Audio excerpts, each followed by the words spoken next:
네, 밤사이 수도권과 강원 내륙에 쏟아졌던 장대비는 소강 상태를 보이고 있습니다. 네, 비는 잦아들었지만 오전까지 해안 지역을 중심으로 강한 바람이 불고 또 무더위도 기승을 부리겠습니다.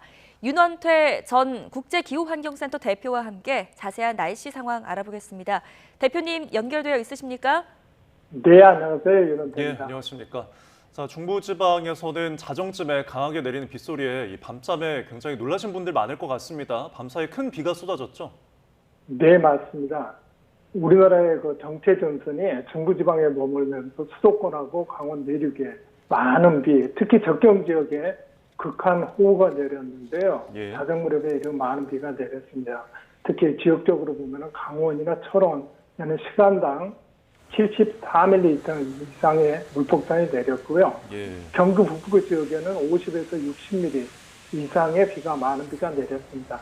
특히 이러한 이렇게 현상들이 나타나는 것들은 정체 전선이 걸쳐 있을 때 정체 전선상에서 불안정의 반응이 이렇게 발달하게 되거든요. 불안정이 발달하면서 일부 지역에 강한 저기압이 발생을 하게 됩니다. 그래서 이러한 저기압의 발생으로 인해서 그 좁은 지역에 많은 비가 내리는 현상들이 강해지고 있습니다. 네, 이렇게 아침이 가까워지면서 강한 비는 잦아들었습니다. 그래도 오늘 오전까지는 안심할 수 없다고요? 네, 비는 소강 상태에 접어드는 것 같지만 특히 오늘 정체 전선상에서의 불안정 때문에 오전까지는 주의를 하셔야 될 것 같습니다. 특히 기상청 예보를 보게 되면 수도권에 70mm 이상, 경기 북부에는 최고 150mm 이상의 비가 예보돼 있기 때문에요. 예. 주의가 필요하다고 볼 수가 있겠습니다. 네, 비도 비지만 또 오전 일부에서는 태풍급 바람이 불 정도로 강풍이 또 예보가 되어 있더라고요. 네, 맞습니다. 오전까지 그 중부지방에는 강한 바람이 예상이 되고 있습니다. 특히 우리나라 중부 서해안과 강원 영동 지역에는 순간 풍속이 55km 이상을 것으로 예상을 하고 있는데요. 예. 강풍의 피해가 없도록 각별의 주의가 필요하다고 말씀드릴 수 있습니다. 네, 이렇게 며칠 내내 연일 장맛비가 쏟아지면서 산사태 위험도 계속 커지고 있잖아요. 네, 그렇죠. 연일 장맛비로 인해서 우리나라 전역에 지반이 많이 약화되어 있다고 볼 수가 있습니다. 그래서 산림청에서는 산사태 유기경보를 보통 4단계로 관심과 주의, 경계, 심각 단계로 이렇게 가서 나눠서 발표를 하고 있거든요. 네. 그래서 특히 산림청에서는 서울과 인천, 경기 지역을 산사태 유기경보 경계로 상향 발표를 했습니다. 특히 주의를 해야 되겠고요. 그리고 남부 지역 부산이나 대구 등 수도권 외 지역들도 지반이 약해져 있는 상태이기 때문에요. 주의 단계를 유지를 하고 있습니다. 예, 상간에 계신 분들은 굉장히 주의를 기울여야 될 것 같은데 지금 장마가 계속 이어지는 와중에도 비가 내리지 않는 지역에서는 폭염이 계속되고 있잖아요. 오늘도 좀 푹푹 찌는 더위가 기승을 부릴 것으로 보인다고요? 네, 그래서 극한적인 기상현상들이 나타나는 게 올 여름철의 특징이라고 말씀을 드릴 수가 있을 것 같습니다. 폭염특보는 아시는 것처럼 그 33도와 35도 이상인 상태가 2일 이상 지속이 될 때 이렇게 그 주의보와 경보를 발령을 하고 있거든요. 예. 지금 현재 전국 대부분 지역에서 폭염주의보가 발령 중이고요. 일부 남부 지역에서는 그 전남이나 경남, 경북 지역 일부에서는 폭염 경보가 발령 중입니다. 이렇게 이러한 우리나라 전역이 지금 이렇게 폭염특보 상황하에 놓이게 된 것은 이제 일부 그 필리핀 지금 현재 3호 태풍이 발생을 해가지고 있잖아요. 예. 그래서 이 3호 태풍이 현재 그 필리핀 동쪽 해역에서 이렇게 북상 중에 있습니다. 이 태풍이 그 여름철 우리나라에 영향을 주는 북태평양 고기압을 우리나라 쪽으로 밀어 올리면서 고온 다습한 이렇게 북태평양 고기압의 영향으로 우리나라가 이러한 이제 폭염 상태에 놓이게 된 것 같습니다.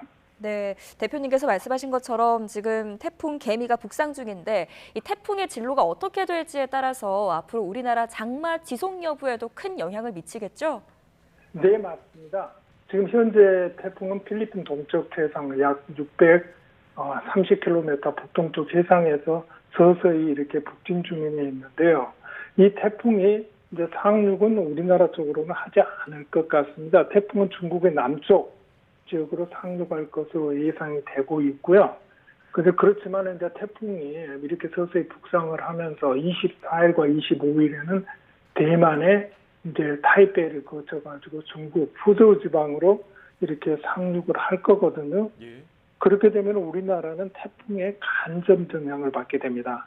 이 태풍의 간접 영향이라 그러면 태풍이 중국으로 상륙을 하게 되면서 북태평양 고기압의 가장자리, 이 가장자리가 바로 지금 현재 우리나라 중북부에 걸쳐 있는데요. 이 가장자리를 따라서 많은 수증기가 우리나라로 유입이 되게 됩니다.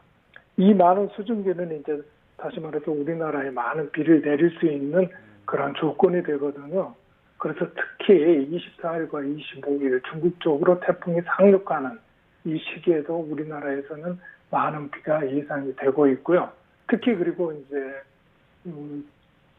태풍의 3호 태풍 개미가 소멸되는 26일과 7일 이쪽에는 이제 가서 장마 전선에 영향을 주게 됩니다. 태풍이 소멸 상태에 들어가게 되면 북태평양에 북진했던 우리나라 북쪽으로 올라갔던 북태평양 고기압이 서서히 진동을 하면서 다시 남하를 하기 시작하거든요.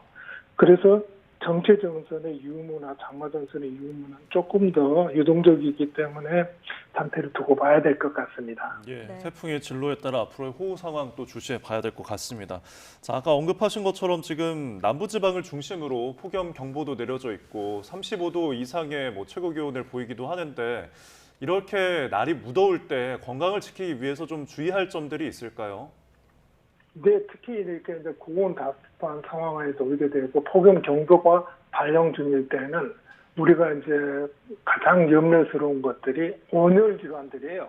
온열 질환인데 온열 질환에서도 특히 열사병에 많은 사람들이 피해를 보게 되는데 열사병은 이런 고온 다습한 이렇게 북태평양 고기압 상황에서 고온 다습한 공기가 우리나라를 지배하고 있을 때 우리 사람들은 인간의 몸에서 열을 발산을 하지 못해서 생기는 게 열사병이지 않습니까? 네. 그래서 이 열사병에 특별히 주의를 해야 되고요.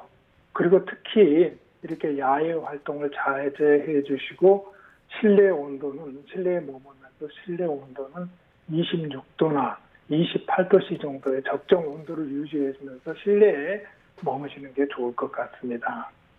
네, 이 고령자 또 야외에서 일하시는 분들일수록 온열 질환에 특히나 더 주의하셔야겠습니다. 마지막으로 이렇게 비가 연일 내리면 좀 시원해질 법도 한데 그럼에도 불구하고 지금 열대야가 계속되고 있거든요. 이 밤에 수면 건강을 좀 지키기 위해서 습도와 기온을 어떻게 조절하는 게 좋을까요?